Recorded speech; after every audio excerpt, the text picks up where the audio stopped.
Le média allemand Bild a donné plus d'informations sur la convalescence de l'attaquant qui a raté le match aller des huitièmes de finale de la Ligue des Champions. Une rencontre remportée par le Bayern face au PSG 1-0.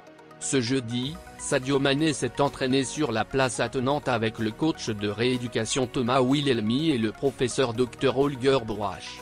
Le responsable du fitness a passé en revue les progrès sans cesse croissants de la star attaquante dans l'unité de renforcement, informe notre source.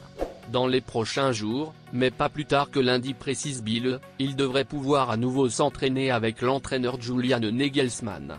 Il aura ensuite le temps de se remettre en forme pour le match retour contre Paris en Ligue des Champions le 8 mars. En grande forme en championnat depuis plusieurs semaines, l'AS Monaco renouait avec les soirées européennes ce jeudi 16 février. Les Monégasques se rendaient en Allemagne pour défier le Bayer Leverkusen à l'occasion des barrages d'accession aux huitièmes de finale de Ligue Europa.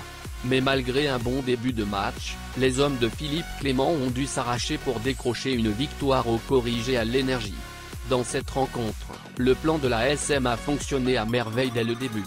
Le club français a mis une folle pression sur son adversaire et s'est vu récompensé par l'ouverture du score sur un but gag du gardien de Leverkusen, 0-1, à la 9e minute. Monaco s'est ensuite contenté de gérer cette avance pendant plusieurs minutes.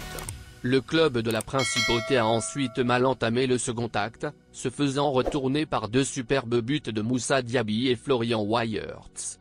Mais un incroyable coup de canon de Crépin Diatta à la 74e minute a permis aux Monégasques de remettre les pendules à l'heure, avant qu'Axel Disasi ne leur offre la victoire en fin de rencontre 3-2.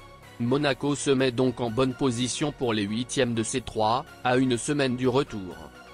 Au terme d'une superbe rencontre, le Barça ému se quitte sur un score de parité logique de 2 buts partout.